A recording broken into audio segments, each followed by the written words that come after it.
Welcome everybody to Forza Horizon 4, and today we're taking a look at the 1990 Porsche 911 reimagined by Singer. Now this is based on the 964 generation of the 911, which was initially made between 1989 and 1993.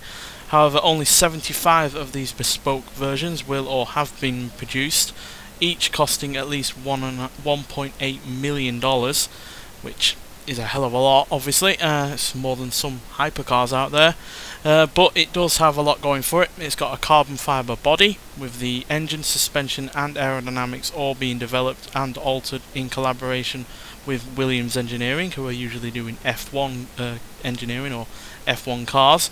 And yeah, it's a glorious piece of engineering and design. To be honest, it's kept the majority of the looks of the standard car, but obviously it's had some body reworkings going on to make it more aerodynamic and more stable at higher speeds, and it's not as practical as the original car would be. As you can see, it's not got much of a boot, but there is at least some space there. There are no rear seats at all, as it's all full of roll cage, and yeah, the seats are a lot thinner and lighter than they would have been originally, but I do love the look of the interior regardless of it having not much, equipment going for it. It's not even got electric windows, for instance, but yeah, everything is there that you need, and I love the 4 dials and the lights on the binnacle there on the right there. So yeah, that is a really rather nice design. I like the steering wheel as well, nice and a decent size, nice and chunky. It's manual gearbox, as you can see, 6 gears, and yeah, nice amount of carbon fibre and metal going on in there. And yeah, engine wise, well, it's a bit of a surprise really, because it's a 3.9 litre flat 6 air cooled engine producing 493 horsepower and 317 pounds-feet of torque, which is a huge amount to get from an air cooled engine, because obviously air cooled engines have been not commonplace at all for decades now, and yeah, to get nearly 500 horsepower out of an air cooled engine is mightily impressive. Even a GT3 from like 8 years ago or whatever had 493 horsepower, but that was slightly larger at 4 litres and it wasn't air cooled. So yeah, to have an air cooled engine producing that amount of horsepower and torque is highly impressive.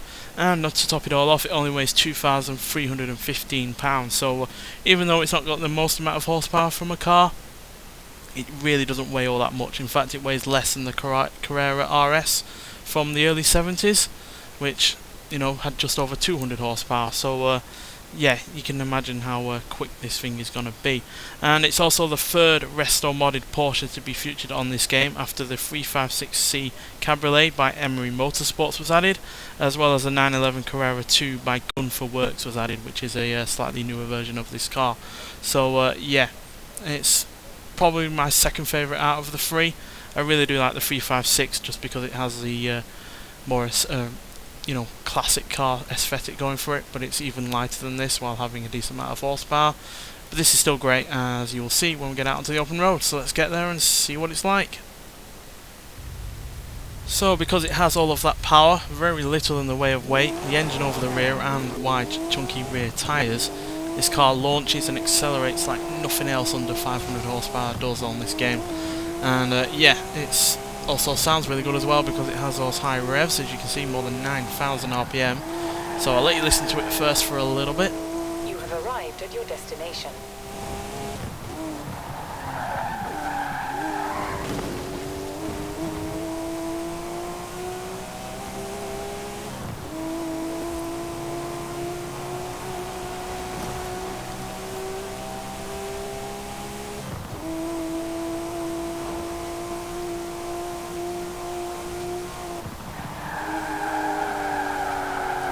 So yeah, it sounds great because of how high it revs, and because it's got pretty long gears, it's not slow at the top end either, as it can do 0 to 60 in 2.9 seconds, 0 to 106.3 seconds, and going to a top speed of 209 miles an hour, which is hilariously quick for a under 500 horsepower car, but because it uses its power well with the gears, with the high revs, and doesn't have all that much in the way of weight, it's able to get to that kind of speed with relative ease, to be honest. Handling wise, well, it's a little tricky, as you'd expect for a car with only rear wheel drive, very little in the way of weight and that large engine over the rear wheels.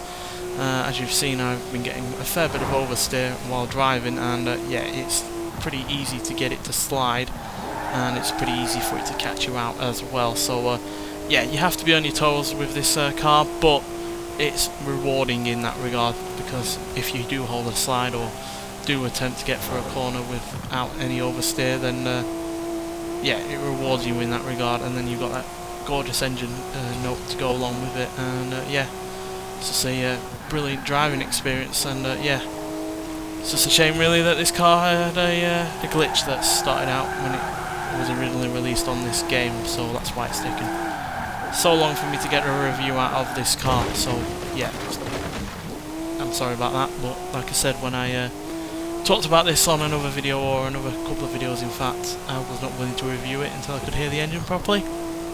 Now I can, so that's why I've now reviewed it. So yeah, it's not currently available on the festival playlist, so if you haven't got it now, then you'll have to wait either on an auction house for it, or you know, if it comes back to the game via the festival playlist in the future. But yeah, still a great car, and yeah, really do like these resto modded versions of cars that they've put on this game. Like I said, it's the third Porsche that we've had that has been resto modded, and yeah, it's easily the fastest of the three, and it's yeah, definitely my second favourite of the three as well. So yeah, glorious car, and hopefully we get more of these types of vehicles in the future. Nonetheless, thanks for watching, and I'll see you in the next one. Bye.